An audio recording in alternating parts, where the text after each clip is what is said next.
Please allow me to introduce Pablo Hernández de Cos, General Manager of the BIS, formerly Governor of the Bank of Spain, member of the ECB Governing Council, and Chair of the Basel Committee on Banking Supervision. That's just a snapshot of the CV, but you'll agree it's quite a lot. So anyway, for the first keynote of the day, Pablo, please, the floor is yours.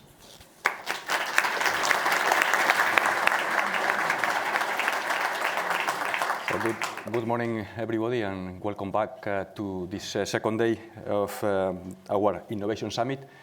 I hope that after a very interesting day, we have already convinced you, if you were not already, that this is a unique platform for the central bankers to share experiences about how technology is evolving, but perhaps even more important, how this technology is affecting us and how we have to adapt to this new environment. Of course, we all know among the different technological developments that are out there, AI is probably one of the most potentially transformative. And this is why we have included as well a key topic in the agenda of the summit, this conversation on artificial intelligence. And it will be, as you perfectly know, the focus of this first morning, and then later, of course, probably the conversation will continue. So what I will try to do is to have some introductory remarks, brief introductory remarks to basically set the scene. My objective is basically to underline what are the opportunities, also the challenges. So basically what I will be saying is the obvious, and then I will let Hyun and the other speakers to be perhaps more provocative on their remarks. The starting point, I think, is obvious. Recent breakthroughs in large language models and generative AI, along, of course, very important, their adoption by different industries, is poised to have a profound effect on the financial system, on the economy, and of course also on the central banking community. And you can even claim that these new developments on which we are seeing that the use of AI agents to manage computer systems could make this even more transformative. So what should the central banking community, how we should react to these developments is, of course, that we cannot afford to stand still and we have to adapt. And this is precisely the objective of the Innovation Hub, and more generally of the BIS, is to basically help the central banking community to do this transformative journey. So let me start where we see the opportunities, and then I will move to the challenges. On the opportunities, the Hub, and again, more generally, the institution, the BIS, have identified 4 key areas on which AI has the potential to enhance the work of central banks, and I will go through them briefly. So the first one is information collection. Central banks, you know perfectly, collect data, and they collect data from a large variety of sources to both internal use, but also we are providers to the external world. For example, there are many central banks who are responsible for the provision to the outside world of financial data and financial accounts more in general. And we also know that securing high quality data for economic analysis and statistical compilation remains a very significant challenge. And there are many challenges here that include cleaning the data, identifying outliers, erroneous entries, ensuring representativeness, and of course also even linking new observations to establish series. And we also know that the AI offers already a transformative solution enabling central banks to process vast amounts of data more efficiently and uncover patterns or anomalies that might otherwise got unnoticed.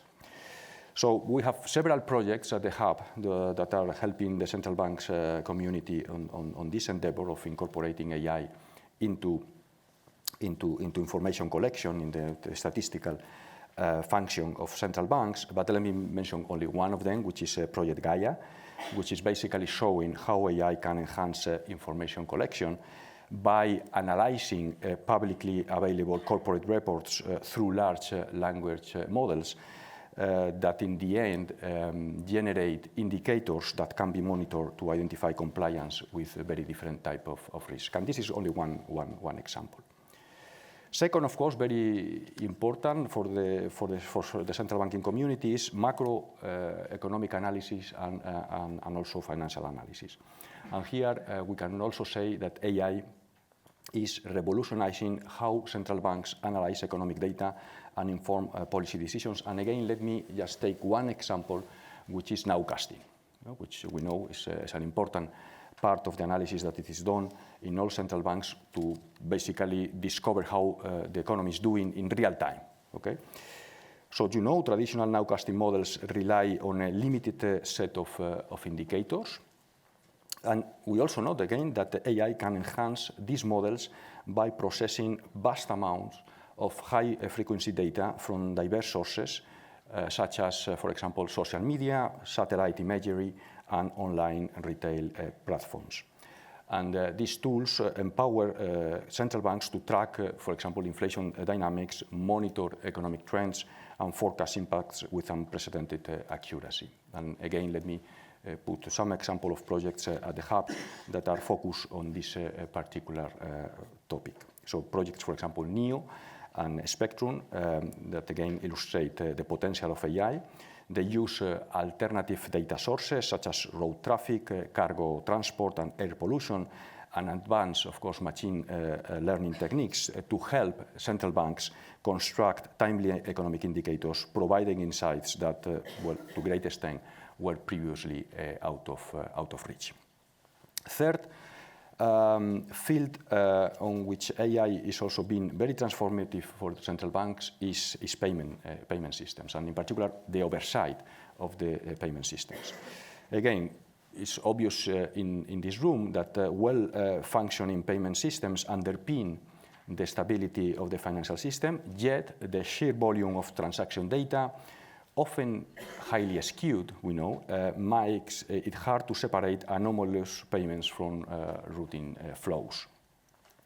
So, and again, tools are being deployed, AI tools, to monitor these systems for anomalies and risk. And again, let me mention two projects of the Innovation Hub that precisely are helping the central banking community on this endeavor, Project Aurora and Hertha, which are experimenting with tools that support pattern recognition and pattern detection and cross-border learning on illicit activities such as money laundering, all why very important, I will come back to this issue later, preserving data privacy. And then finally is supervision. Supervision, again, face I would say, the daunting task of analyzing vast amounts of numerical but also textual data to identify risk and vulnerabilities in financial institutions. And of course, we know that manually mining this trove of data for actionable insights is labor-intensive, and as volumes grow, it verges also almost impossible, no, in some cases. So how AI could be invaluable, and let me use again the example of some of the projects of the Hub, and in particular this time Ellipse and AISE, which showcase how AI can enhance supervisory processes. In the case of Ellipse, it uses machine learning to match entities in news reports with supervisory watch lists, providing real-time alerts on emerging risk. And in the case of AISE, it explores the use of AI agents to support supervisors in their tasks, enabling them to identify vulnerabilities more efficiently and supervise a broader range of entities. So the opportunities presented by AI are very exciting, but of course, and here as central bankers, we have to focus as well on the challenges. And I would say that even our main role should be precisely to emphasize that there are many challenges in order not only on the potential impact of AI on the economy, but also on the use of AI by supervisors and central banks.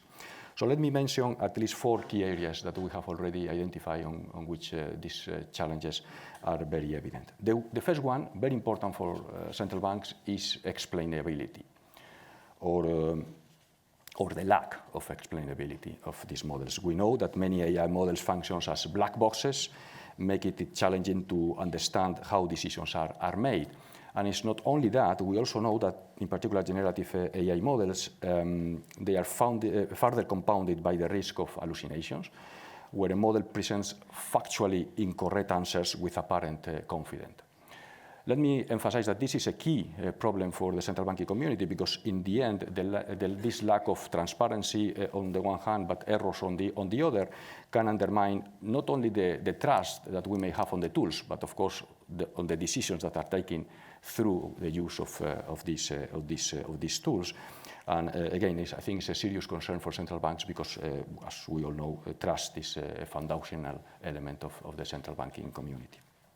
Again, let me also mention that we are trying also to help the central banking community on trying to overcome the problems related to explainability. And here I should mention a Project NOR, which is experimenting precisely with tools to evaluate AI models' transparency and explainability.